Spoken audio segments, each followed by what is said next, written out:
Okay, if you consider just that, you would think the domain is the real numbers, but remember I told you, if you have the domain of the function that start with and the end functions, they're not the same, you need to do the intersect, okay, because it needs to be true for both of the end result and the function that we started with.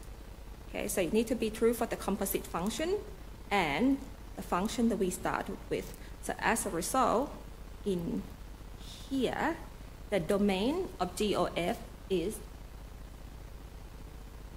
x greater or equal to 3.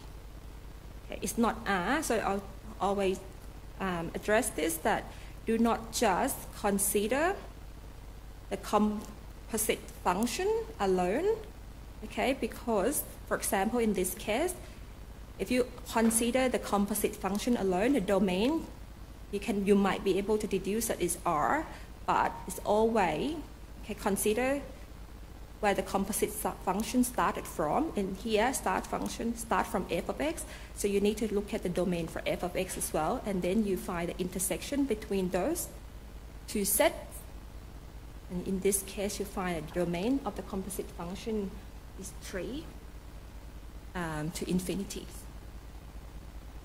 Yes?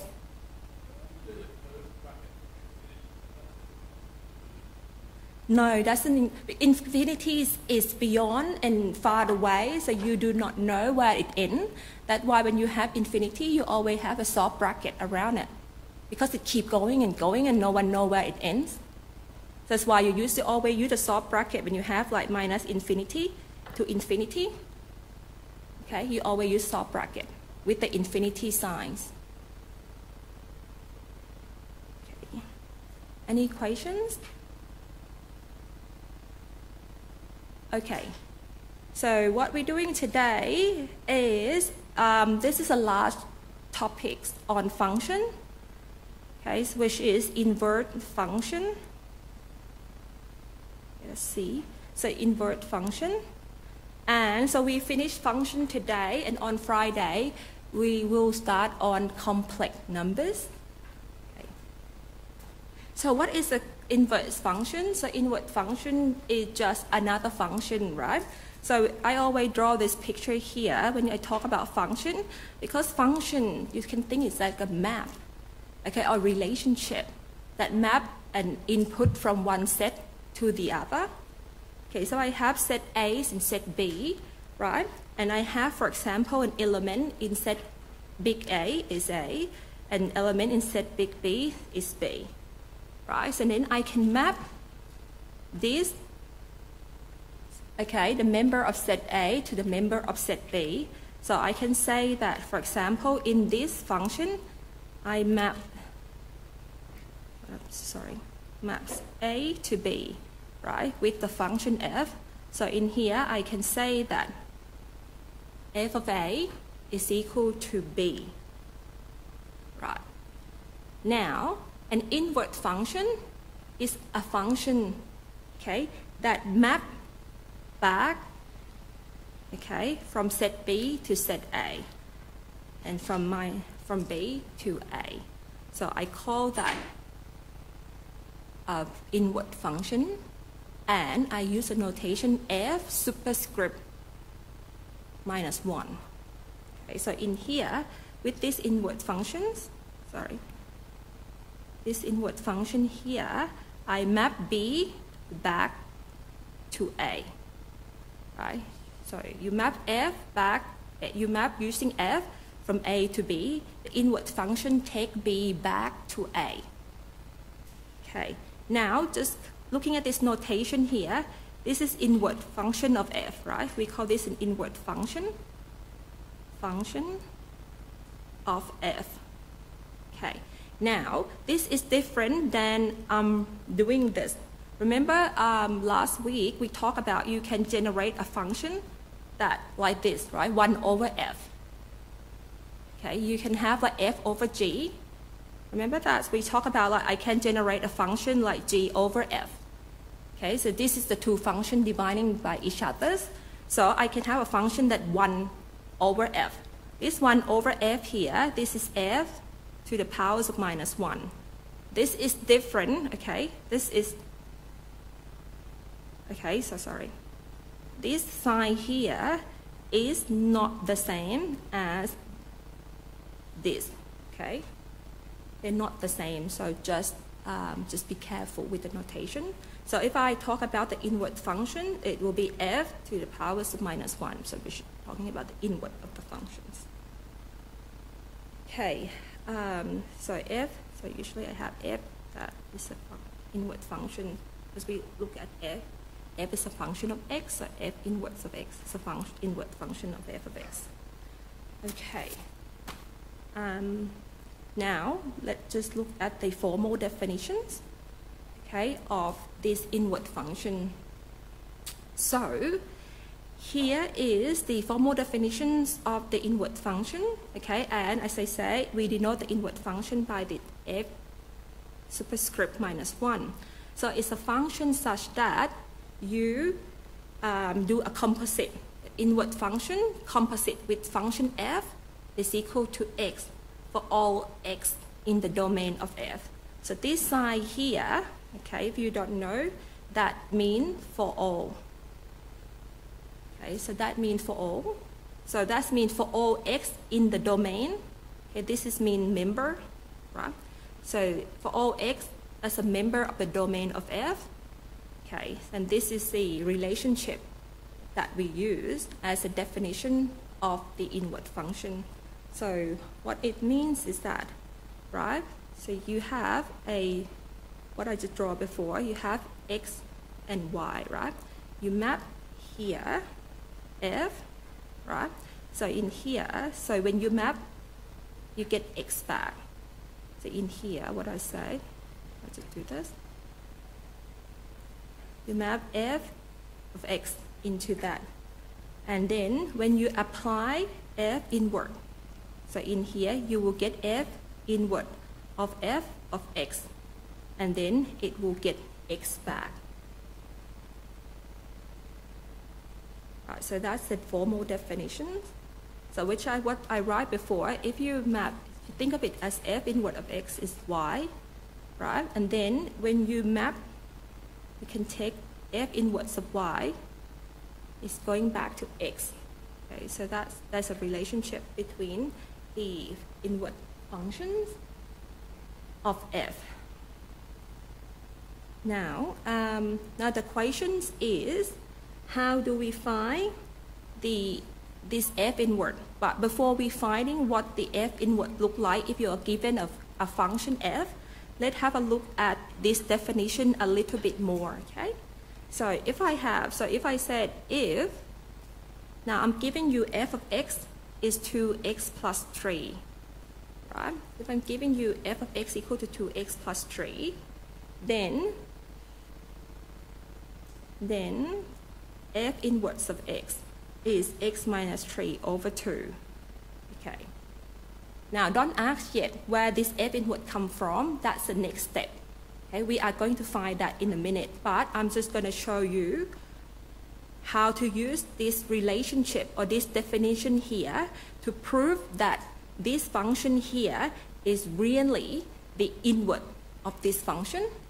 Okay, that's what the first step that I'm going to show you. I'm going to use the definition to prove that this function here is an inverse of this function. So if it is an inverse, okay, then f inverse of f of x must be equal to x. So what I'm going to do, that I'm going to do looking at the left-hand side of this. Okay, so the left-hand side is equal to f inverse of f of x, right? Which is equal to f inverse of f of x. Now, we know that f of x is 2x plus 3, right? So f of x is 2x plus 3, so we write it there.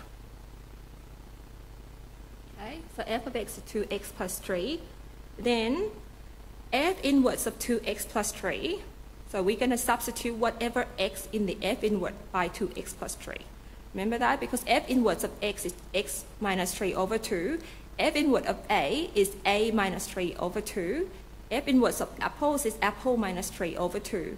So as a result, f inverse of 2x plus 3 will be 2x plus 3, right, minus 3 over 2.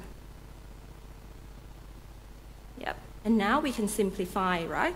So when you simplify, 3's and 3 cancel out, and 2's and 2 also cancel out. So you're left with x, which is equal to this right-hand side of these definitions here.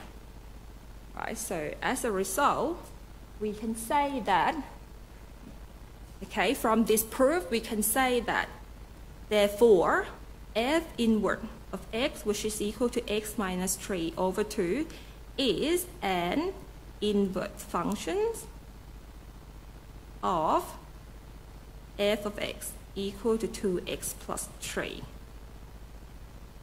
Right, so that is how you prove that one function is an inverse of another function. Okay, so that's how you prove that. Any question? So the next steps, that might be the question in your mind, is how do I get this? Okay, if I'm given f of x equal to 2x plus 3, how do we get that? All right, so that is what we're going to do next. Okay.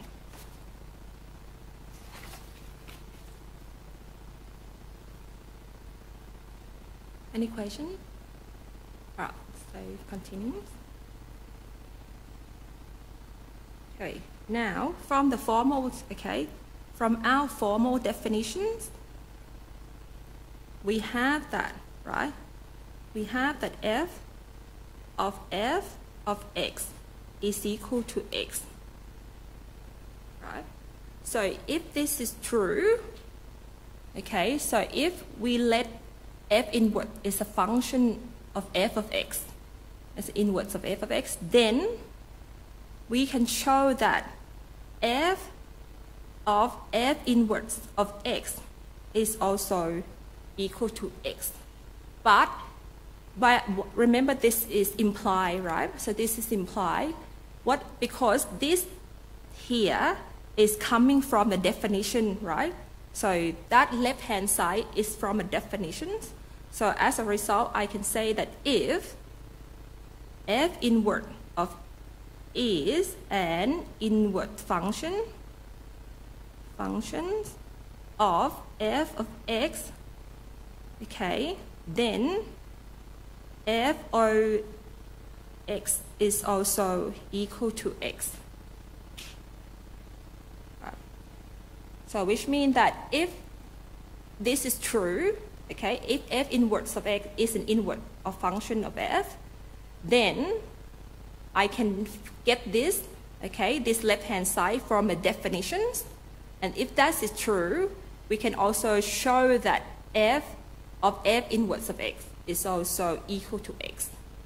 Okay, but this side have to be true first. Okay, and then therefore we can find that side. Right, so as a result, we are going to use, okay, so we are going to use this definition, this what we derive from this definition here to find out f inverse of x.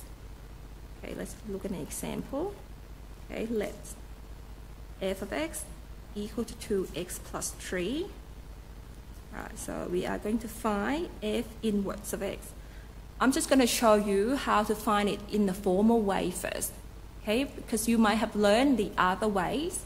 Okay, I'm just going to derive this inverse function based on the formal definition, and once we did that, so we might do a quick trick that you might have learned from somewhere else. But the formal definition is going to be this way. Okay, so if I'm going to using the formal definition, right? So I'm going to say I'm used this what I have in this underline there. This is not a formal definition, but something that we can deduce from the formal definition. Okay, so we are going to use these relationships here to find the f inverse of x, given that we have the f of x equal to 2x plus 3. Okay. So, and then we know that if this is the case, then f of f of f inverse of x is f of, so we can write it this way, right? We can write it that way. So now we know that f of x is 2x plus 3. Okay, as a result, f of f inverse is 2 times f inverse of x plus 3 equal to x, right? Are you with me there?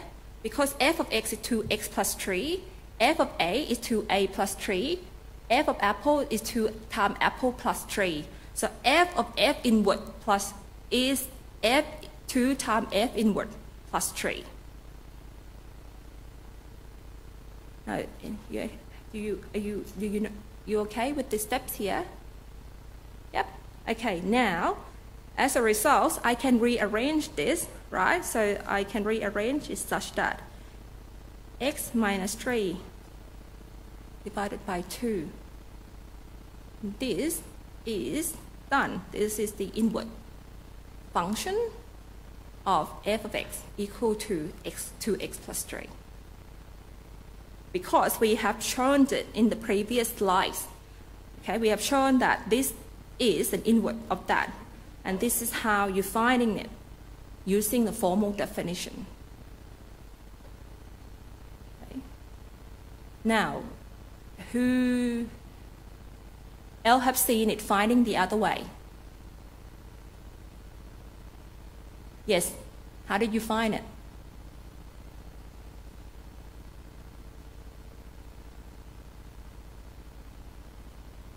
Okay. Yes. Yeah, that's another way of doing it. I say that's a trick, that's a trick of you doing it, but this is from the formal definition. So let me just talk about what he's just talking about now. So what he do is this. So this is another way of doing it, but in this lecture, so in this course, when I derive an inverse function, I'm going to be using the formal way. Okay, but doesn't matter. I'm not stopping you, especially if you're doing a quiz, right, which is online. You can use whatever technique or whatever ways to get your right solution, or especially if you do a multiple choice question. Okay, so you can do either way. You can use a formal way, or you can use the way that you have learned before. So I'm not stopping you from doing that. So this is another way that he was talking about. So you can, for example, our functions, right, we let f of x equal to y, right? And then we say y, and I'm letting f of x equal to y, right? So we can say that y is equal to 2x plus 3. Okay, so what he said that now he's going to swap, okay? So he's going to interchange x and y, right? So therefore, our equation becomes x equal to 2y plus 3, right? And then when you have at this step, now you just only rearrange to set y as a subject, right? So here you write y is equal to x minus 3 over 2. Okay, so you can rearrange from that equations, so you can get this equation right here. So whatever way you feel comfortable, but I am going to use the formal way. I should just let you know. So maybe we'll do another example. Okay, let's just do another example together. All right, so let's look at this example here, where I let f of x is equal to x minus 1 divided by x plus 2. Okay, that's x plus 2. Find f inverse of x.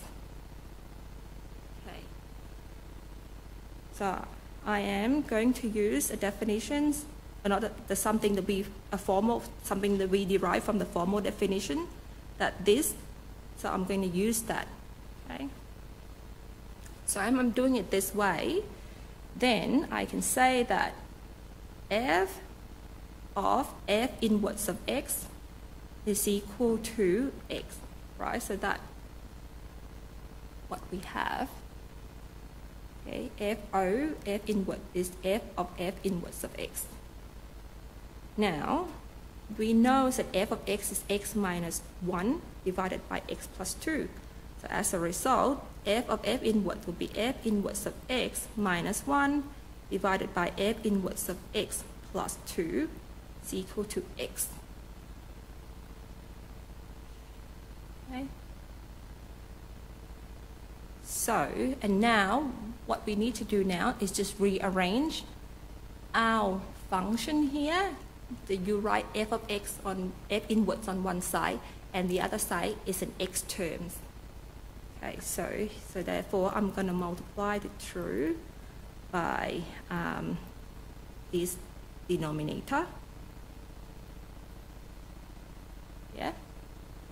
And then I am going to multiply the through again to make it simpler. Okay. So this left-hand side is still the same. And now I'm going to group the terms f inverse, okay, onto the left-hand side.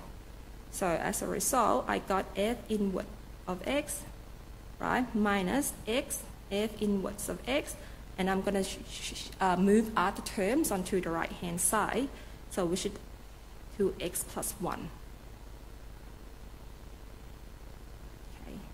And as a result, we have the common factors here, which is f inverse of x, okay, and multiply 1 minus x. Yep, equal to 2x plus 1, and as a result, we can derive that f inverse of x is 2x plus 1 divided by 1 minus x.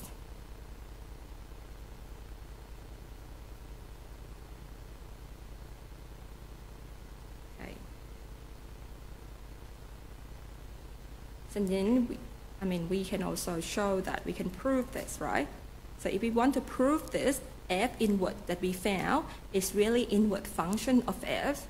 So to prove it, right, to prove this, that we got it correctly, so you can use these definitions, okay, that we have, which is f inverse of f of x must be x. So this is from the formal definition. So we can substitute our function that we have, okay, into that formal definitions, and we can show that that is, if we got it correctly, then the right-hand side should be x. I'll leave that for you to check it yourself, okay? So how do you feel of using this formal way to find the inverse of a function?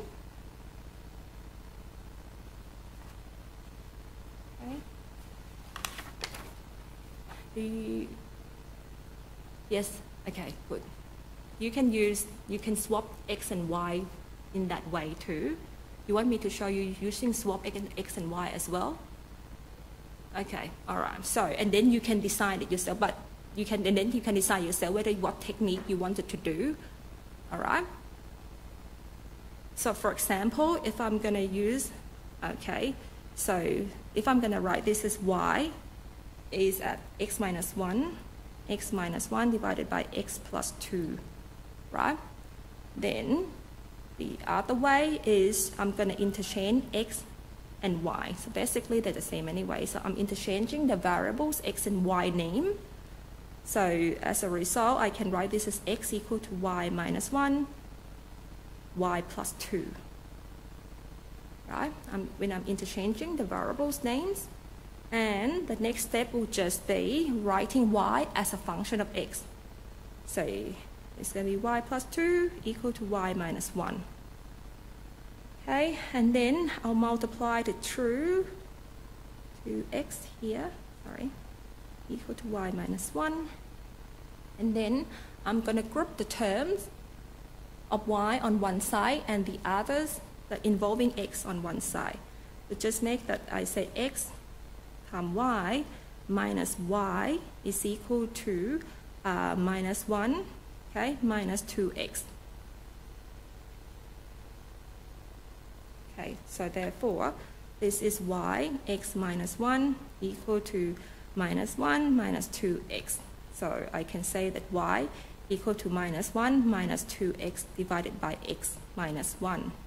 And then you might say, hang on, Natalie, this is not the same as that. Actually, it is the same, right? Because like, if you think of it, this, why isn't that the same as that? Because this has got a negative here, right? So I can write this as minus, which is, sorry, this is 1 plus 2x, or 2x plus 1, whatever. And this is x minus 1. And then I can use that minus 1 there, multiply the denominator, so that becomes 2x plus 1, and then x minus 1. Okay. Just using that minus sign there, just rearrange that. So they're actually the same, but sometimes you might get different answer to your friend, but just check, just make sure that you check your, the minus signs or something like that. Okay.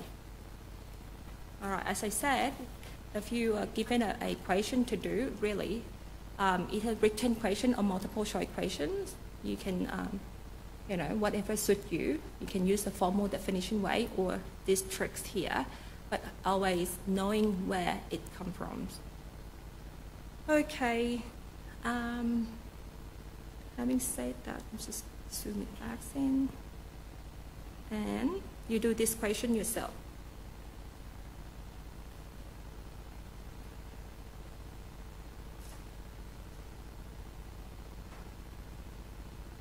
And then you can shout it out if your solutions are A, B, C, or D.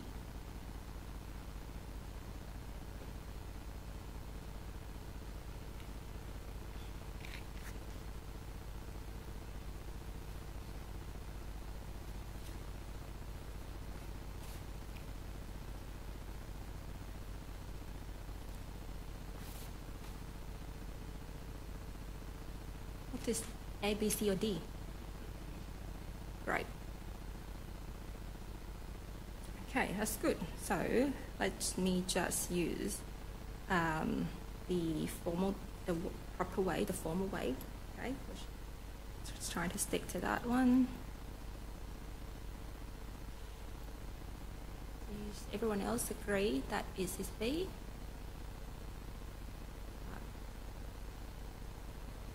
So if you feel unsure, you can keep your calculation going. Okay, so in this case, you have f inverse of x plus 1, okay, is equal to x. F inverse of x is x minus 1. So yes, B is the correct answer. Yep. No one else get it differently? Cool. All right, so we can keep going. All right, so now I probably should tell you that we'll probably do this 2 more questions that we need to do in the lecture notes here. Now,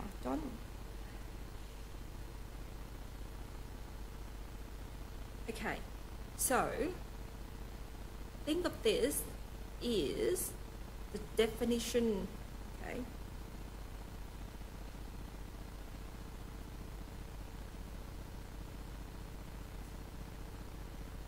So which you think that is the correct one?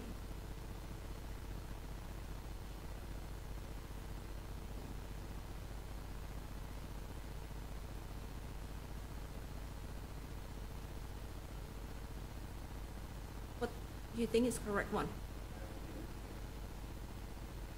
Anyone else? Do you agree? You can get rid of this, right? Because if, remember that we said that the definitions, f of x, sorry. Okay, so f of inverse of f of x is equal to x, right? So as a result, if you have a function f of x, then an inverse of that functions, okay, so make that composite function to be equal to x.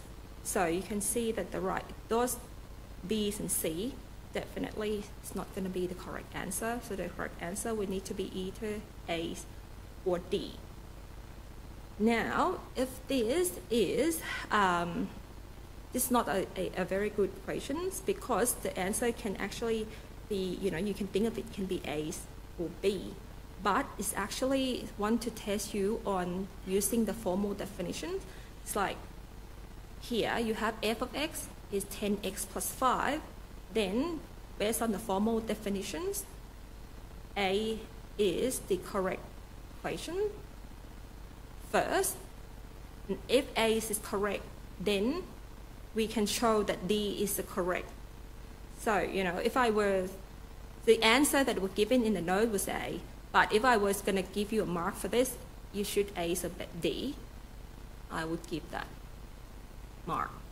Okay, because remember this is from the definitions, and if f inward is an inward function of f of x, so this operation here is true, or this statement is true, and from that you can show that f inwards of x is equal to x, right? So that right hand side come after.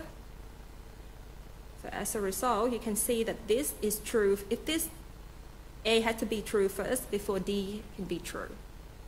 This is based on what we derived here from what we chose here based on the definition. If that definition is always true, okay, because it's a definition, and then we can deduce the right hand side. It's not a good question, but if you answer A and B, so that's good. Okay, now another one, what is the false statements here? 3 of these claims are true. Which ones is not true?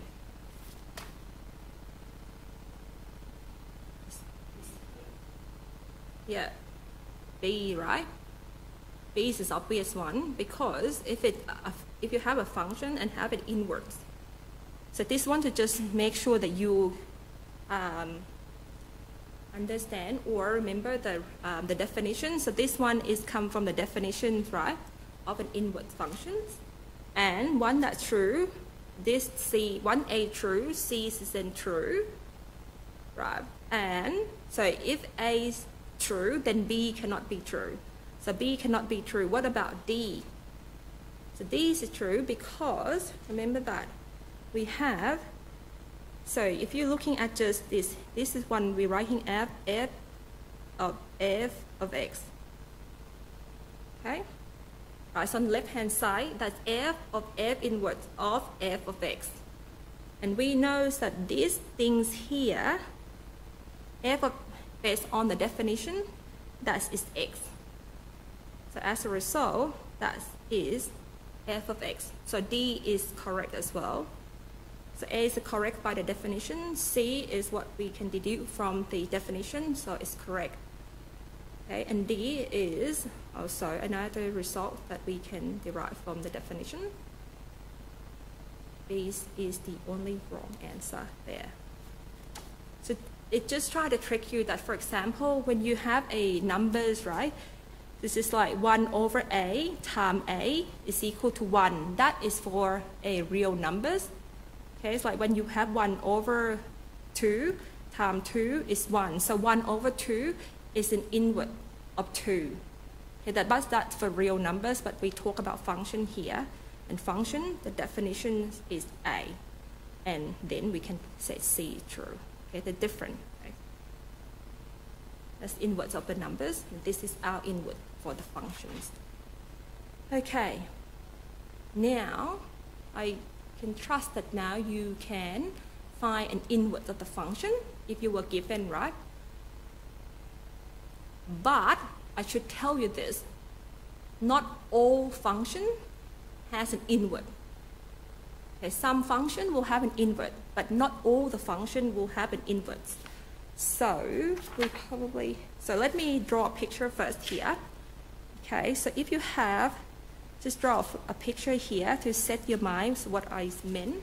Right, so I said before, right, so I'm mapping here, right? So if I map F, using the map F, map A to B, right? So in here, F of A is equal to B.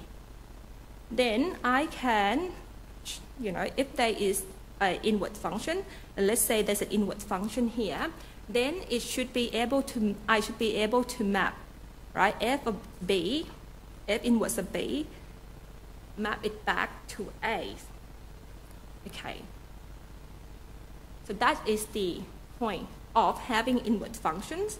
Now let's have a look at the graph here, right? So if I have x and y here, right? So let's just look at a function y equal to x, right? So you can draw a straight line, right? So this is, the slope is 1, cutting y at x equal to 0. So the graph of this will just be that, okay? So that is y equal to x. So it means that, so if x is 1 here, y is 1, right? So if x is 2, y is 2. Right, so I can write, okay, f of 1 is 1, right? And f of 2 is 2. So you can say that from here, if I start from f inward, okay, so f inward of 2 would be 2 as well. And f inverse of 1 should be 1 as well. Now, so you can see that there's a one-to-one relationships here, right? I have a one-to-one relationships here. So for example, I can choose -1, x is -1, then y is -1. So if I map using f inward, so f inverse of -1 is going to map back to -1 here. Okay, so you can kind of see the one-to-one relationship. But have a look at this graph here. Let's say that I have a y equal to x squared here. Right? This is a parabola or a quadratic function. Okay, so in here, let's say this is 1 and this is -1, right? Now, I can say that if f of 1, okay, I'm also get 1. This is f of x. Just using this. F of x is x squared, or y is x squared. Same thing. Okay, so f of 1 is 1. Then f of -1 is also 1. Okay, so let's just draw it here. Right.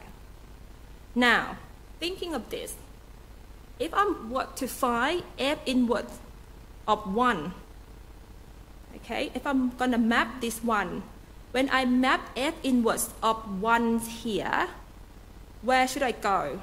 Should I go -1 or should I go 1? If I'm using the f inverse of 1, okay, would it f inverse of 1, would I map back to -1?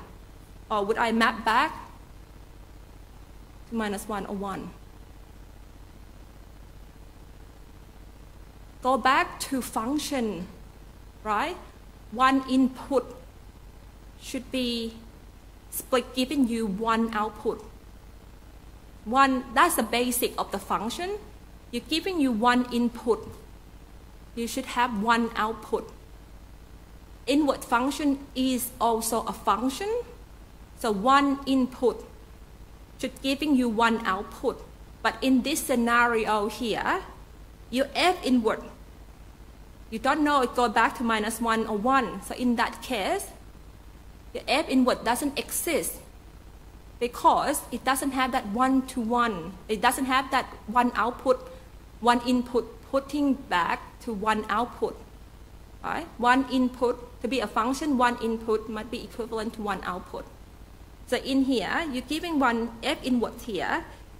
Okay? So you can't say it's -1 or 1, which means that it cannot be true. This doesn't exist.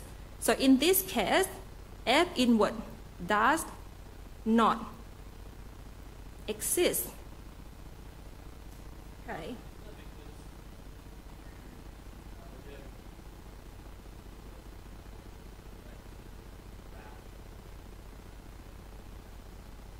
It is Same things like that, which I'm about to tell you why that's the case.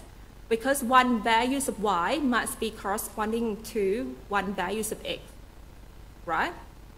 So, as a result, to check, based on what you were saying, that to check whether a function have an inward, you're doing this. You're doing a horizontal line test. Okay, so if you do a horizontal line test here, right? So in here, you do a horizontal line test. I might just do this, pick this color here. Okay, so in here, you can see that the horizontal line test cut only at, so you can do at any point, right? So in horizontal line test here, if those horizontal line cut only one point on those graphs, so it means that your function had a one-to-one relationship, which means that one values of y corresponding to one values of x. So if one values of y corresponding to one values of x, then your function is a one-to-one function. Then your function also have an inward function. Now let's have a look at this graph here. I'm doing a horizontal line test here, right? And you can see that this horizontal line cut 2 points, right? So this is one values of y, right? One values of y, but you got two values of x. So this is not a one-to-one function, right? Because one values of y corresponding to two values of x. So because it's not a one-to-one function, so the inward function doesn't exist. Okay, so this is different when we talk about function, right? So these two graphs here is a function. Because remember, a function I said to use, if you're looking at my note, I said you use a vertical line test. Okay, and if you see that vertical one values of x corresponding to one values of y, and that's a function. So both of these graphs are function, but the top one is a one-to-one function, but the second one is not a one-to-one function. And it's not a one-to-one, then it doesn't have an inward. So let me write down the formal definitions of an inward function, okay? Of the one-to-one function. So let's say that if f is one-to-one, so this one-to-one function, that from, okay, so we draw a picture here to get you to understand it, but now we're looking at the formal definition of this one-to-one function. Okay, so if f is a one-to-one function, then f inwards exists, what I just wrote there. So what it means by a one-to-one function? Okay, so one-to-one functions is that, okay, so for f that mapping from f that mapping from set A to set B, then every element of A in A, the function f produce one element B in the set of B. Okay. So in the other words, don't worry about this so much of these definitions here, but just that you understand it in your head, right? Using the pictures, we'll do more about the pictures in a minute.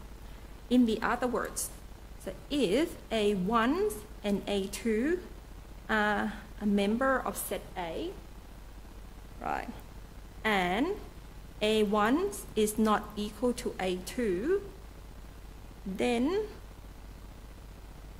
a one-to-one function produce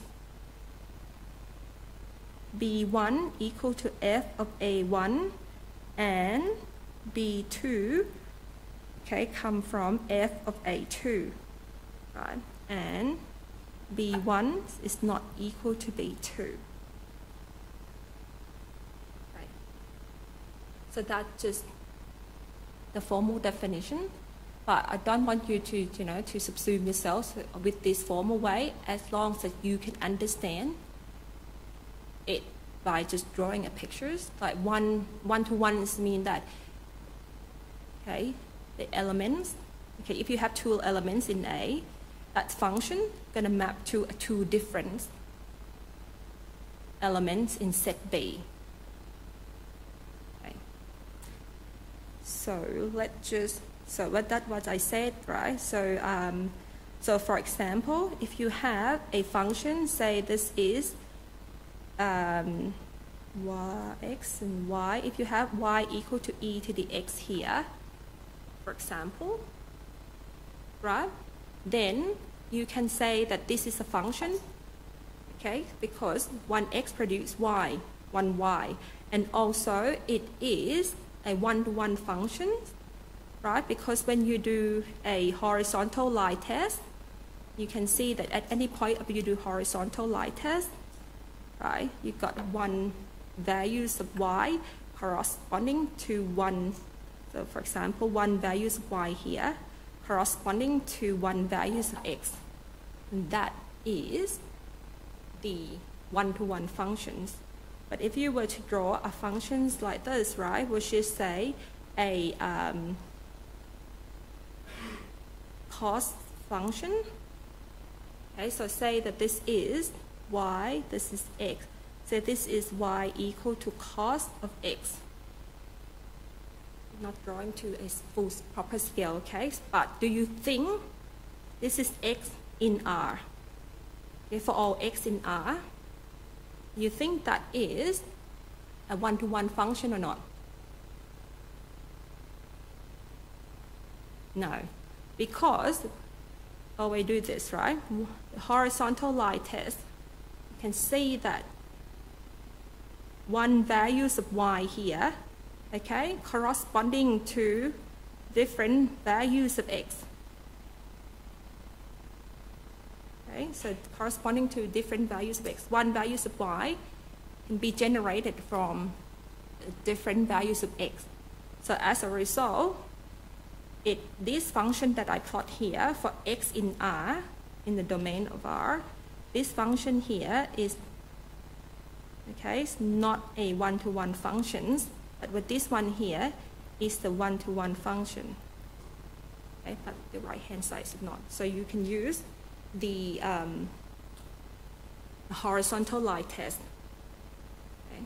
One values of y produced from one values of x. Same thing here. This one here, one values of y, can be generated from various values of x. So therefore, it's not a one-to-one function. Okay. But if I remember, just going back to this picture here, okay, so this is y equal to x squared. Now, in here, I said that if x is all values of R, okay, so in here, my domain, okay, of this plot that I just plot there is for x in all values of R, right? So you can say that from the horizontal line test, this is not a one-to-one function, right? This is not a one-to-one function, but sometimes this function here, if we restricted the domain, this function still can be one-to-one, because if I restrict this domain here, okay, if I restrict the domain such that, now I'm consider y is equal to x squared as well, but I only consider x such that it is from 0 to infinity, right? Now I restrict the domain. So this function here, with this new domain, this function here is a one-to-one function, right? Because one values of y now produce one values of x. One values of y producing one values of x. So now, this is a one-to-one function. Okay, so you coming by same function, but we restrict the domain. So like y, I can have this function here, okay, y equal to x squared, but I consider the domain such that it is minus infinity to 0. All right, so again, this is a one-to-one function because one values of y corresponding to one values of x. So this is a one-to-one function. But we can do that by restricted domain. In general, a function might not be one-to-one, but if we restrict the domain, then it can be a one-to-one function. So that is a lesson to learn. Okay, now, any question so far? Nope, then we have a, yes.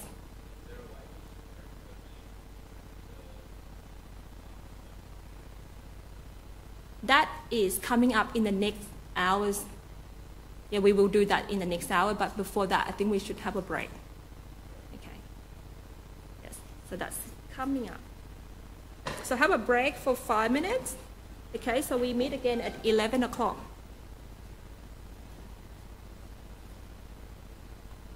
And the answer is yes, we can. And there's a conventional way to do that too.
Okay, 11 on the dot.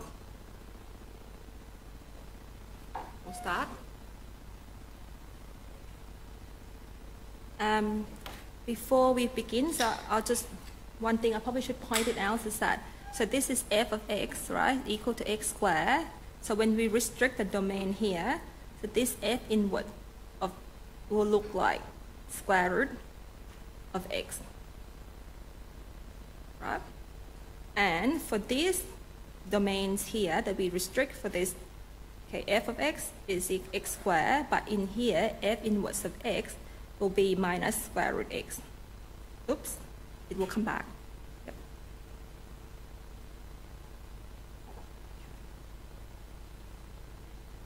Because in here, x is negative, right? And here, x is positive. Okay. All right, so for the rest of the lectures, I'm going to use the lecture notes, okay? So I'm going to go straight to page 8 in the lecture notes, okay? Because there's a lot to write and I'm a bit, okay, so we can just using this lecture note to look at. Okay, now I should say that there are mirror symmetries across y equal to x. So now, for this function f of x, right, we have shown that f inverse of x is equal to x minus 3 over 2. So this was the first equation that we did, right? We found that f of x is x to x plus 3. We're given that. That was the first question that we did, right? So we find that f inverse is given by x minus 3 over 2. Now, the nice things about these functions and the inverse of the functions is that if you plot them, okay, and if you draw a line y equal to x, this f of x and f inverse of x will reflecting along this y equal to x. So let's look at these pictures here. Right, you have f of x is 2x plus 3, we plotted in that blue, and the inverse functions is plotted in red. Okay, so you can see that reflecting along y equal to x, which means that if you fold this picture, you cut this picture out, and you fold it. You fold along y equal to x, right? You fold in that way. Those two lines, red and blue, will sit on top of each other. So this is like, you know, think of in your head before that we first have y equal to f is y equal to function of f of x, and then you swap y equal to x, right? So that is, you know, that is from the reflection y equal to x. That's the reason that why you can swap interchange. Remember we did that interchange between y and x, and then you find the inverse function. It's basically, you know, boil down to that. There's a symmetry, there's a reflection along y equal to x. And this is true for all the function f and f inverse. Okay, when you plot them, they're going to have a reflecting along y equal to x. Now, how are you comfortable in plotting? Do you think you can plot a y equal to 2x plus 3? Right? So when you have a function like this, y equal to ax plus 3, a is your slope, right? And 3 is the point where it cut the y-axis. Okay, so for example, here the slope is 2, so that's a high slope, and it cut y-axis is at 3. While this function here, the slope is 1 over 2, and it cut the y-axis here at minus 3 over 2. Right? So, for example, I said it's b here. So b is where the y cutting the y-axis. So that's the basic of plotting a straight line. So I think you are going to get to sketch this function, a graph of a function in the workshop as well. So majority of times, you can pick a point x, right? And then you predict y. and then you're using that to sketch it. But sometimes you do not need that, which I'm going to talk about it later. Like you only look what is, when you do a straight line, you look at the slope, and then you're looking at the intersections at the y-axis. But a lot of the function, like for example, e to the x, I know that you know how to plot that, right? E to the x. You know that when x equal to 0, okay, when x equal to 0, y equal to 1. Okay, so you know that's the point there. And then you know, you can say, okay, when x is at large values of x, or when x tends to infinity, okay, y will be closer to 0, right? And when x, okay, when x is tend to negative infinity, y is tending to 0, right? And then when you have x is going to big number infinity, positive infinity, then you can say that y will be large as well. Okay, so so as a result, you just sketching. I'm not asking you to properly plot. A lot of time the question only asks you to sketch. So you can sketch it that way, in this way, okay? So it's gonna be 0, very small here, up to asymptotic 0, and it's gonna cut that at x equal to 0, and it keep growing. And that is how you sketch, right? So you don't need all the points. You only need like what happened when x is large, what happened large positive, large negative, when it cut the y-axis, and that's pretty much what you can use it for sketching. You get to do a bit more in the workshop, but what I want to talk to you is a plot where you have a division of the two functions. I'll come back to that in a second. Okay, so again here you have function here of f is equal to x squared, right? So this is what we just did before. So when f equal to x squared, in the domain where x is greater or equal to 0, you can find inward functions here. Okay, so f is x squared, so that is parabola. F inward is square root x, so that is, in this case, you can, have a look at some numbers and you can side-face plot. Or, again, it is a reflection along y equal to x. Now, have you sketched a picture of a function like that, graph of function like that? If I ask you in the midterm test, you think you can sketch that? Something like that? Okay, so for example, if I give you a function like that, right? And then I'm asking you to find inward of this function, and then I'm asking you to sketch both of them. Do you think you can do it? Isn't that a hint already? Okay, all right. So we are going to maybe do a quick plot of this, quick sketch of this kind of picture. I just want to say to you that, okay, when you plot it like on the same axis, okay, the reflection along the y equal to x. If you're not 100%, we can just quickly looking at plotting this, okay? I mean sketching it, sorry. Okay, I don't know where that comes from. Let's try that starts from there. Oops, where that's come from? Anyway, okay, let's have a look at sketching. Okay. All right, so let's have a look at the function.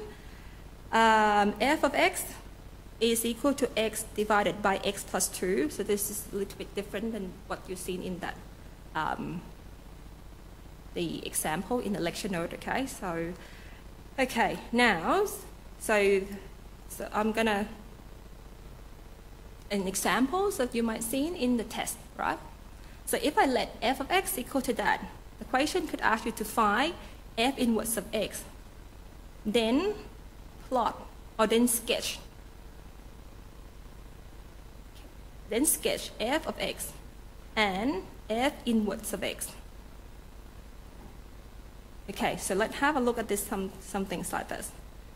Right, so first of all, you can find the inward function, right, by using the, our formal way that f of f inwards is equal to x. All right, so that is my formal way to get an inward function. So that will be my first step, right? Because I have f of x, and then now I can find an f inverse of x. So as a result, using that fact, then I can write this as f inverse of x plus 2 equal to x, right? Using that definition on the left-hand side, because f is x divided by x plus 2. So f inverse is f inverse. F of f inverse is f inverse divided by f inverse plus 2. Okay, whatever x in f, I replace it by f inverse. Right, so now I can rearrange this, right? So be equal to, assuming that we have an f inverse, right? So in this way, we can then rearrange it. I'm not going to skip steps here. I'll just plus x 2x equal to f inverse of x, right? And then I can say that f inverse of x, and then I can change it onto one side, right? As a result, then I can take a common factors, which is f inverse of x, so this is 1 minus x, right, equal to 2x. So therefore, f inverse of x is equal to 2x over 1 minus x. Right, so that is going to be the first step. Now, if you were asked to also plot this, okay, or sketch, I'm sorry, I have to sketch, not to plot. To sketch this, right, if you were doing it by hand, so the first steps is that we are going to sketch x over x plus 2, okay? Now, we need to have a look first. The first things is that we know that when, okay, so we're just going to plot this, sketch this. Okay, so I call f of x is y, right? It says y equal to x divided by x plus 2. Now, when x is 0, when x is 0, y is also 0, right? We know that for sure. Now, the question is, you can see that there is a singular, all right? So that when x equal to minus 2, that things will blow up, right? There's a singularity at x equal to minus 2. So there's a discontinuity, right? So if I'm going to plot this, right? So if I say this is my x, is this my y? So I know that when x equal to minus 2, let's just say, oops, let's go now. Okay, so this is, let's say this is 1 minus 1. Let's just say this is minus 2 here. So I'm going to put that dashed line there, knowing that that is where the singularity lies. Okay, so it's an x in here. X cannot be equal to minus 2, right? So I put that dashed line to remind myself, the vertical dashed line, that x cannot be that values. Now, what happens, okay, is when x, okay, so what happens is that when x tends to infinity, let's just put a positive infinity here. What happens when x tends to infinity? So if you're not sure, we can do this, right? If you're not sure what happened, so I am going to write this, right? So I'm going to multiply 1 over x, tops and bottom. And so I can write this as 1 over 1 plus 2 over x. When I rewrite it in this way, I know now, okay, because when x tends to big values, 2 over x tend to 0, tend to small. As a result, when x is tend to large, y will tend to 1, right? Because 2 over x is going to be small. Get me? If I rearrange my function y, now when x is not equal to 0, I'm just rearrange it by multiply 1 over x tops and bottom, right? And then I can rewrite that, or you can think of divided by x, okay? And then I rewrite in this way. When I write it in this way, then I can see exactly what's happening when x is large, right? Because when x is large, 2 over x tend to 0. When 2 over x tend to 0, so y is going to tend to 1. Now, when x is tending to a negative infinity, which is a big number, but on the negative side, same things, right? 2 over x is big numbers, so this thing is tend to 0 as well. Okay, so it tend to 0. So as a result, y will also tend to 1. Okay, so that's that. So we have now as asymptotic line, right? So just doing this color here. So we know that now there's going to be a line at 1, such that our functions, okay, going to approach that as x tend to infinity and as x tend to minus infinity. And this is all that we need now. Now we can plot the pictures now.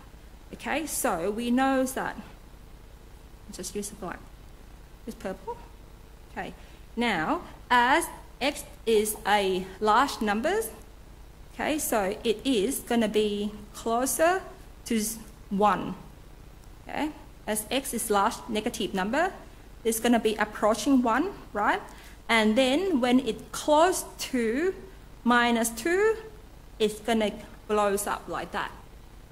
Okay. Now, we know that at x equal to 0, y is also equal to 0. Now, when x is, okay, when x is large positive, it will go to, sorry, x equal to 0, y equal to 0. I mean, that's wrong there. Ah, disappear. Go back there. Okay. When x equal to 0, right? When x equal to 0, y equal to 0. And when x is large positive, it will approaching 1, right? It will approaching 1 here. So as a result, it's going to go like that, and it's going to pass that, and then it's going to approaching negative infinity. Okay. Right? So this is when x is large, it will approaching 1, right? And it's going to, the curve will pass x equal to 0 and y equal to 0. Because x equal to 0, y equal to 0, and it's approaching minus 2 from the right-hand side here.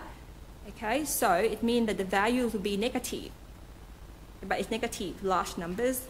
Now, when we're looking at this graph here, right, on this right-hand side of minus 2, okay, as x is negative numbers, right, it will, the values of y will approaching 1, okay, but when it approaching minus 2, okay, but it's still greater than minus 2. You can see this term is positive, but it's positive large numbers. So the curves keep going like that. Yeah, so that's how you're sketching it. Same thing, right? If you was to sketch y equal to 2x, 1 minus x, which is our inward function. You know, when you're doing a test, for example, you don't need to sketch them together because it confuses you. You can sketch them separately. Right, same idea, right? You get y, y is an x here. So all you need to worry about is the vertical. So in here, the singularity, okay, x cannot be equal to 1. So you know that you're going to have some singular at x equal to 1. So you can draw a vertical line there. Okay, so x cannot be 1.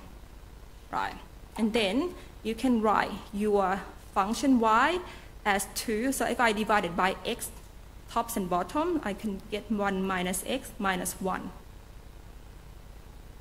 Yeah. If I divide it by x, tops and bottoms, I can write that as 2 divided by 1 over x minus 1. Now, you can say that when x tends to infinity, right, y is going to tend to minus 2. right? Because 1 over x will tend to 0. Okay, so 0 minus 1 is minus 1.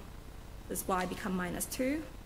Same idea, when x is tend to negative large numbers or negative infinity, y is going to tend to minus 2 as well, because 1 over x is tend to 0. So as a result, you have the asymptotic line, right? So at y equal to minus 2. So this is minus 2 and that 1, right? So they're going to be an approaching. So when x is large, it's going to approach this line. When x is large, it will the values of y will approaching that line as well. Now, okay, so now let's look at the right-hand side of 1 first, or left-hand side of 1 first.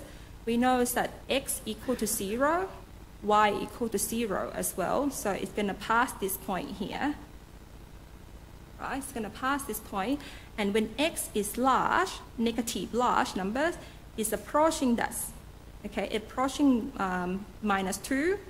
And then it's going to come up, right? And it's going to pass that x equal to 0, y equal to 0. And it's going to grow when it's approaching 1.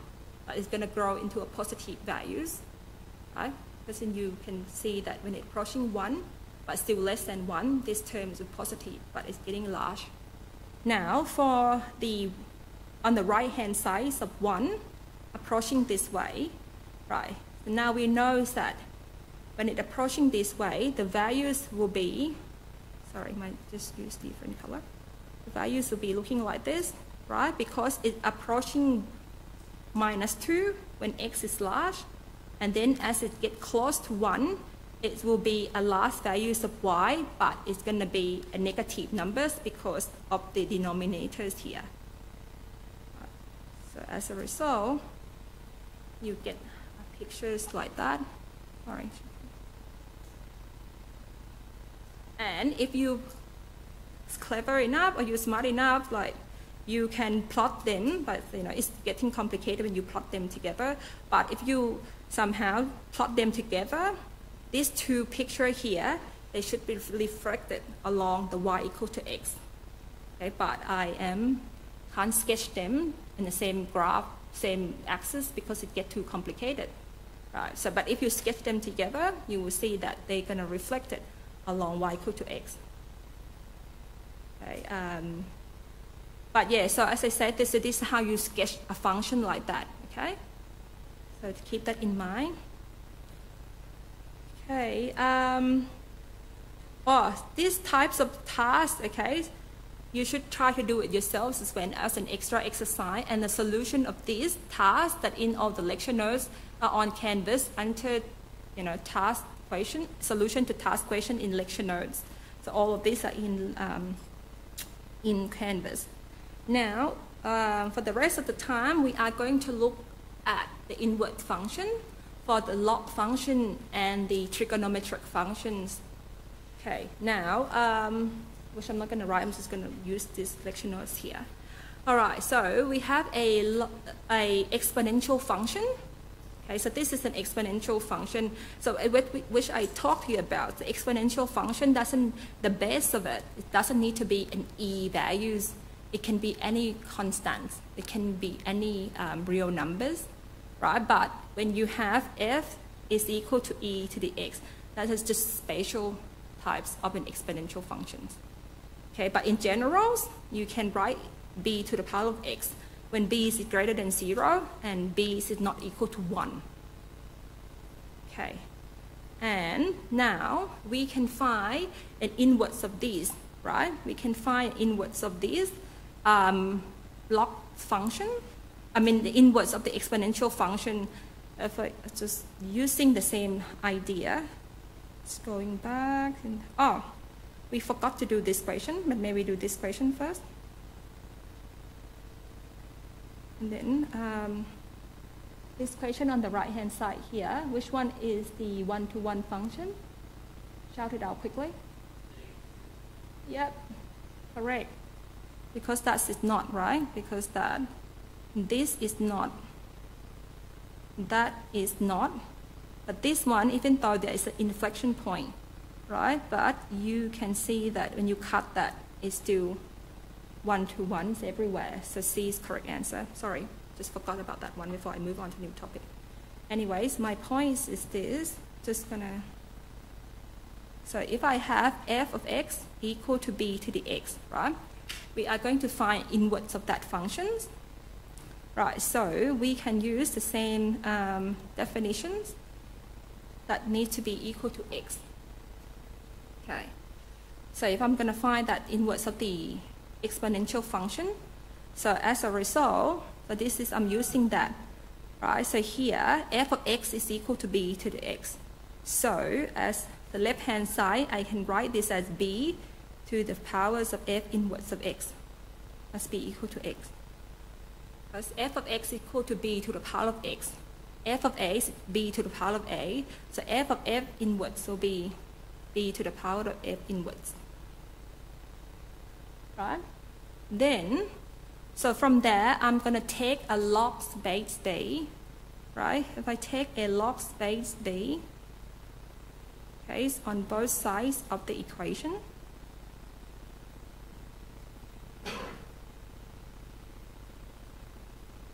Right, so this is log space b, and you can use the properties of the log functions. The left-hand side, because this is base b and this is b.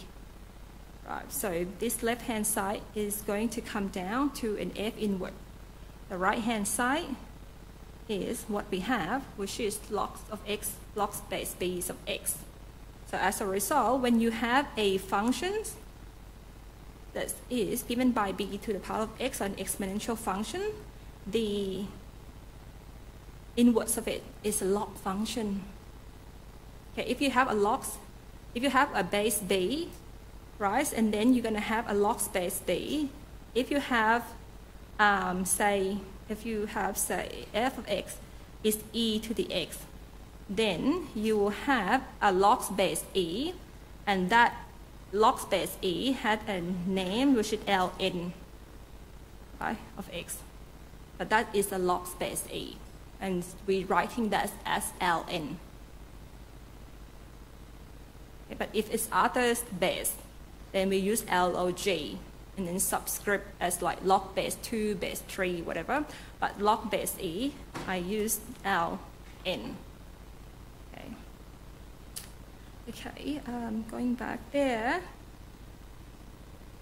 Okay, so this is an examples of plotting the log function.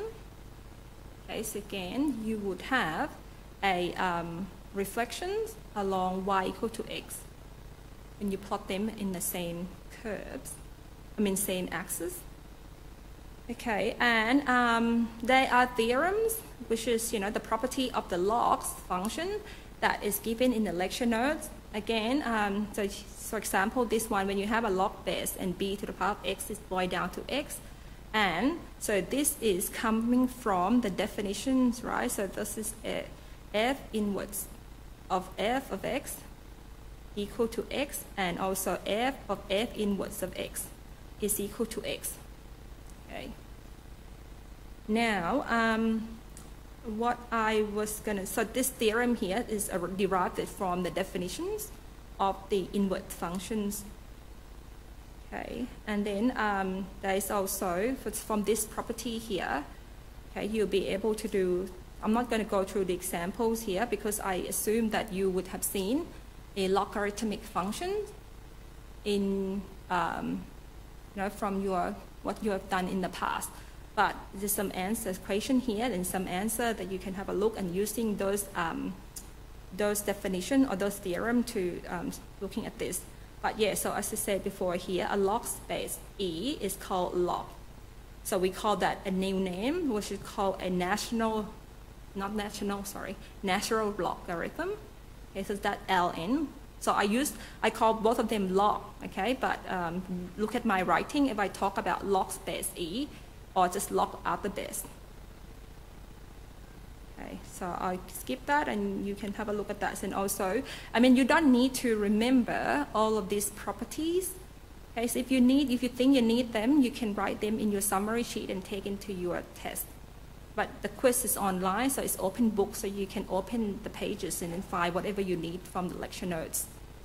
Okay, but in test, if you worry, take the, if you don't remember them, take them, this formula, put it down on your summary sheet and take into the test. Okay, so this is logs, any base of 1 is 0, it's the same base. Okay, logs of b, base b, that's 1, and this is quite, these two are quite useful. Okay, logs of x times y is log x plus log y. Same things, logs of x divided by y is logs of x minus logs of y. And logs of x to the power of n is n logs x. So all these properties are very useful, especially, you try to simplify a mathematical formula or an expression later on in your other degree, or even in this course here, in your other courses, I mean. So it's something that, if you use it again and again, you'll remember it. But if you don't want to remember, take it, write it down, and take it into your test room. Okay, and this is another way that you can write. Okay, so for example, here log a of x, you can change the base, right? So now it becomes log base b of x, but it's divided by logs of b base, logs of a base e. It's just you changing between the two bases of using the log functions. Again, not that you need to remember. If you worry, take it to the test room. If some things that I want you to remember, I'll tell you. Okay, but this is just, the properties of logs that you probably have seen it before. Okay, now the last half an hour, we are going to look at the, what's it called? We asked question before about the trigonometric function. Okay, the trigonometric function. So we're looking at the inverse function of the trigonometric functions. So this is f of x equal to sine x. By this picture here, f of x equal to sine x for all x in R, the domain of x in R. So as I was mentioned before, when you do a sine cos function, and if you do a vertical line test here, you can see that for all the domains of x in R, you can't, sine of x is not a one-to-one function. Okay, so you can see because it's not a one-to-one function, right? It's not a one-to-one function because one values of y is corresponded to many values of x here. So as a result, when you're looking at all domains of x, you can't find an inverse function for sine x.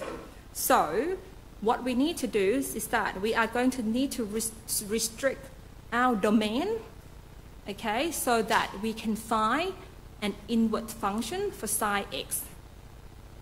And there's a conventional way that we are going to restrict our interval to. So this is what we're gonna restrict it to.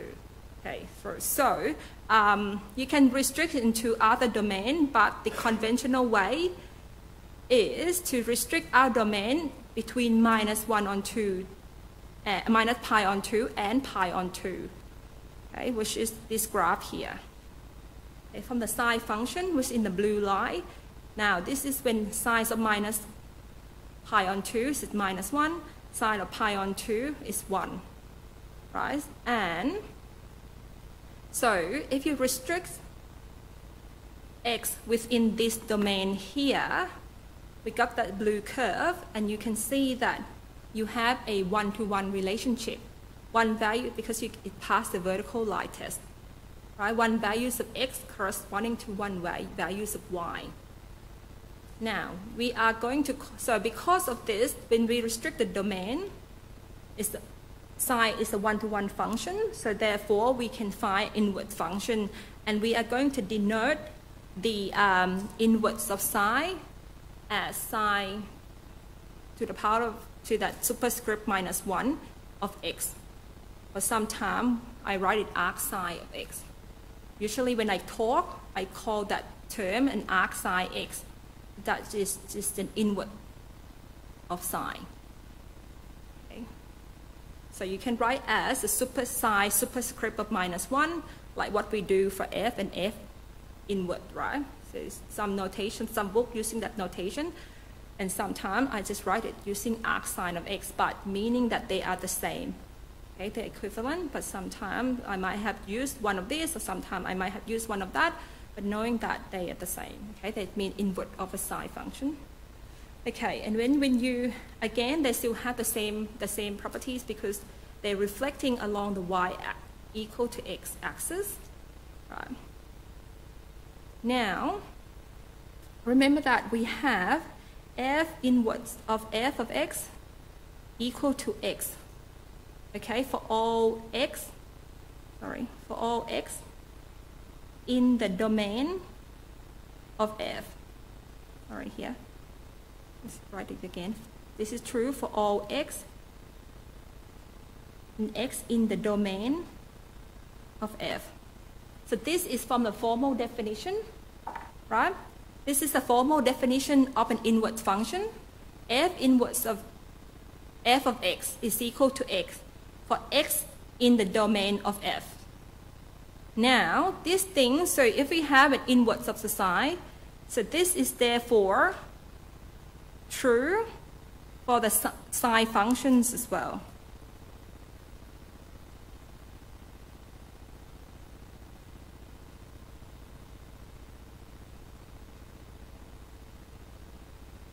Yeah?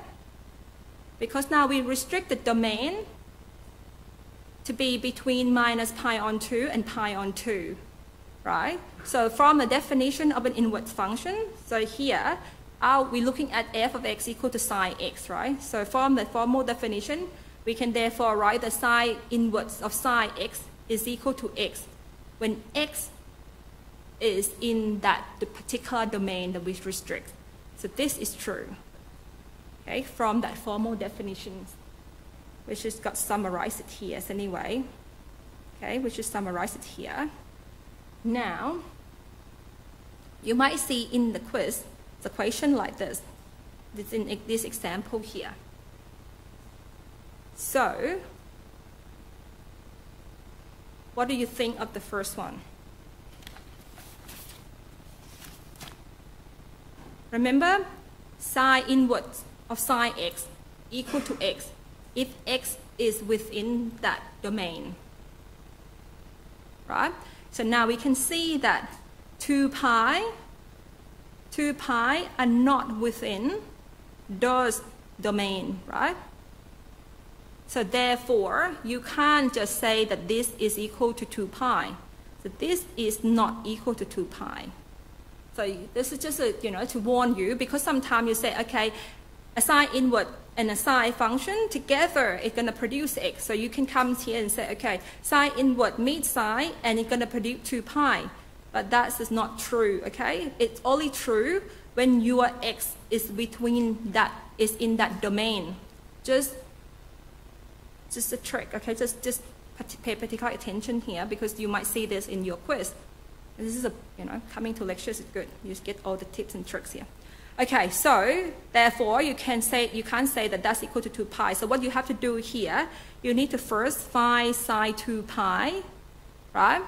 You first find psi 2 pi, and psi 2 pi is 0, right? And then you can find psi inverse of 0. And psi inverse of 0 is 0. That's right. So the first question is actually the answer is 0. So the multiple choice question will give you all the kind of choices that might trick you, but be careful because this is true if x is in that domain. So for example, the second question here, 0 is within minus pi on 2 and pi on 2, right? So you can therefore answer it straight away that it is 0 because from this relationship that we derive from a definition. Okay, because 0 is in that domain, so this relationship had to be true. That's a 0. Now, again, here 2 is not within that particular domain. Okay. So therefore, you will have to find, so in this case, this is not going to be equal to 2. Okay, so what you have to do is that you have to go find sine of 2 first, right? Here, sine of 2 is, approximately 0.9092. You're not going to see these types of question in the test, right? But you might see in the quiz because, I'm not going to ask you to compute sine of 2 if you don't have the calculator, right? There's no way that I'm going to do that, but you might see in the quiz because you have an open book and you can use calculator. But if in a test, you might see some things like that, right? Because you can spot that. But in the test that you don't allow calculator, you're not going to have to compute some things like sine of 2 is approximately 0.9092 or whatever. Okay, and then if you have that, and then you can find sine inverse of, so you can use a calculator here, like 0.92, blah, blah, blah. This is approximately some numbers. I don't know, so this is here. Okay, yeah, so you don't see much of this equation tree, but it's just to point it out that is when you do this equation, just be careful because it's not going to be equal to 2 because 2 is not within the domain that we consider for sine function. Okay, is that clear? And likewise, okay, for f of x equal to cos x, right, we are going to restrict our domain. Okay, so for cos of x, the conventional way is we're going to restrict that x is within 0 to pi. Okay, so that is the conventional ways of restrict this interval so that the function is 1 to 1, then we can find an inverse of the function. Right, so now cos of x, for the inverse to exist, we're going to restrict x to be between those domain, within this domain here. Okay, and then we can plot these pictures here, okay, cos of x, and then you can sketch the cos inverse again, some function like this, I'm not going to ask you to sketch it by hand. Okay, so,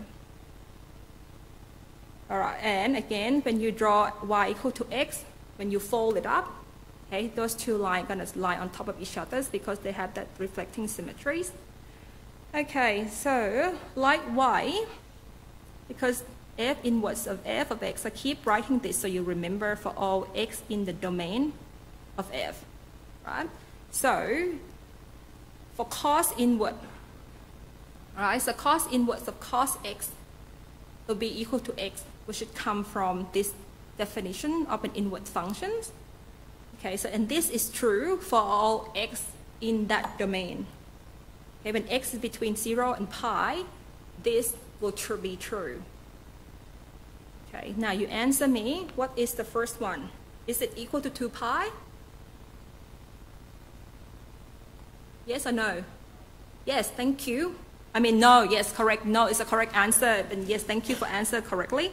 Yes, so you can say that this is not going to be equal to 2 pi. So don't let the equation trick you because some student do this, right? They said, okay, cos inverse meet cos is going to give whatever inside, but that's not true because here 2 pi is not within the 0 and pi. So in this case, you will need to find cos of 2 pi first, right? Cos of 2 pi is 1, right? And then you can find cos inverse of 1 is going to be, cos inverse of 1 is 0, right? So therefore, the solution here is 0, not 2 pi. Okay, the second one. Second question? 0? Yes, don't be, yes, that's right. Don't be shy, shout it out. You get it right because 0 here, 0 is between 0 and pi, okay? It's within that domain. So as a result, cos inverse of cos of 0 will be equal to 0. And what about the last one? Yeah, thank you. 2, because 2 is actually between is in that domain, right? Because pi is 3 point something something. So 0 and 3 point something, 2 is in that domain. Right, so therefore, the last answer is 2. Yep. Okay. And this typo in here, I forgot to correct this. I inherit this lecture notes, and sometimes they got typo, and I try to fix it. Okay, so that is 1 and positive 0 is 1. Okay, so if you have a lecture note with you, correct that. Okay, lastly, you have a tan function. Okay, here f of x is equal to tan x. Okay, so remember tan has a period of pi, and it keeps going like that and then going like that, right? So here, and tan has, because tan is sine x over cos x, right? And we don't want cos x to be equal to 0.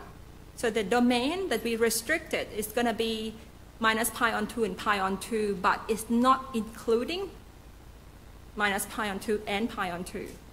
Okay, because at minus pi on 2 and pi on 2, cos of x is 0. So as a result, it's a soft bracket there. Okay, for all x now that in minus pi on 2 and pi on 2.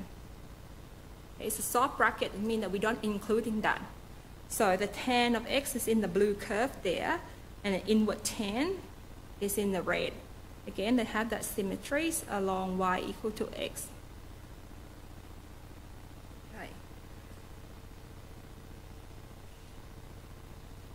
Now, there's a typo here. So this is R. Right? So that is R, the domain, okay, of tan is R. Okay, and the range is, the domain of tan is R, and the range is minus pi on 2 to pi on 2, in the inward tan functions. Okay, but what I wanted to here is the same things, okay, that the tan inward of tans is equal to x when x is in that domain. So likewise, you know, same types of equations here. We've nearly finished here. So tan of 2 pi and tan inverse of tan 2 pi equal to, is it equal to 2 pi? Thank you. So in this case, you would find tan 2 pi first, right? So tan 2 pi is 0, right? Because sine of 2 pi is 0, so tan of 2 pi is 0. So in this case, you will have tan inverse of 0, and tan inverse of 0 is 0, right? Because I just look in the picture here, tan inverse of 0 is 0. So therefore, that is 0. And tan inverse of tan 0 is equal to 0. Yes, because 0 is in that, oops, soft bracket, sorry. And the last one, is it equal to 2? No, that's right. It's not equal to 2 because 2 is not within that domain. Okay, so it's equal to some things or others that you can use. You know, you have to find the tan of 2 first, and then you can find arctan of 2. I would do that in the calculators. But again, those types of equations you're not going to get to do in the test where you not have the calculators. But you know, that's why I said it's quite important that you, you know, the values of the angles, like the angle 0, pi on 2, pi on 4, and pi on 6. You're going to see that often more than these angles of 2s and, you know, 3s and things like that. But these basic angles is the one that if you're going to remember, you know, sine, cos, tan of those basic angles, I would recommend that, right? Or print out what I'm giving you in the last lectures on the stacks on the wall to do the test. Okay, and that's it. And when we come back on Friday, we're going to start on complex numbers. Okay?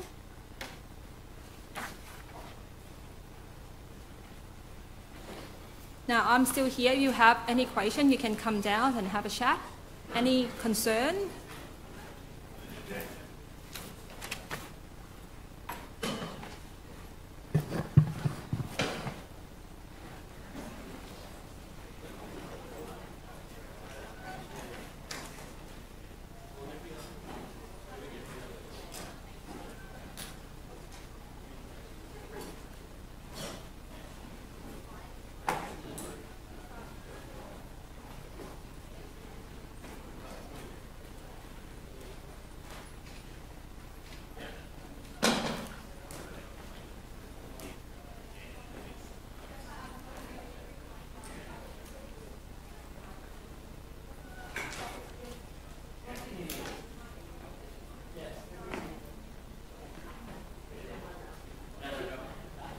I'm just wondering is the online quiz questions based on week 2 content or week 1?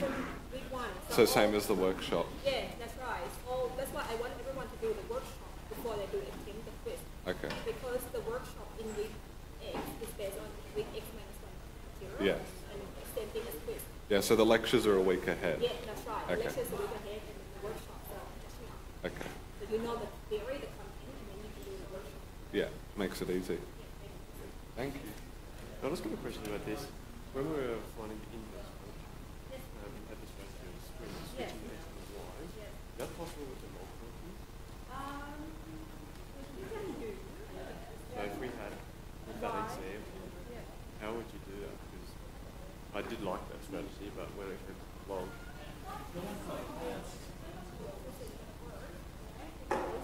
That's why I always do. yep. And then you're going to take a log anyway.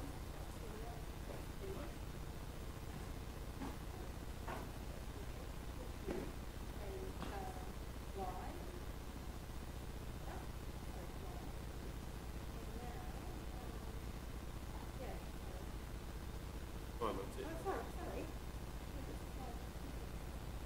Yeah, that's it. Right. Cool. But you can do it. Yep. Yep. I'm not quite getting the first way. I do like the second one. Yeah. Yeah, okay. Yep, that's cool. Thank you. You guys. Okay, sure. So just about the scribbles, there are a few times when you said within, like you wrote within, you said not. So probably fix those. Online students reading scribbles like that. Yeah. And then otherwise, take this one. Yeah. So which ones, what goes where? The rest doesn't have it either. Yeah, okay. Only one-to-one function will have it. Yeah. And the rest of it. That's it.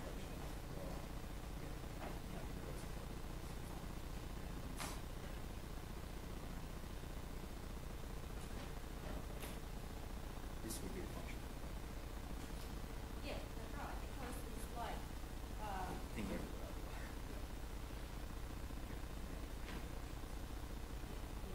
it's like graph, like whole graph, like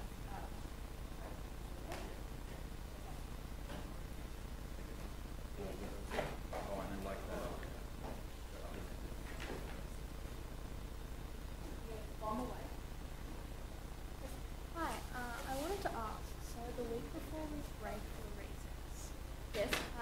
Long time away. Yeah, it is a long time. I'm trying to be organised. Yes, that's good. No, I wanted to apply for a retreat funded and I just don't know if my circumstances like super adverse. Because my sister's in 12 graduation and I live down in August, so it's like miles away. That's fine. That's an interest. That's okay? That's Family enough? reason. Okay, Good. sweet. Just apply it. Okay, yeah, I'll do that. Thank you so much. We can have a quiz while No, we know you're just this week. Just Yeah, this week. okay. On the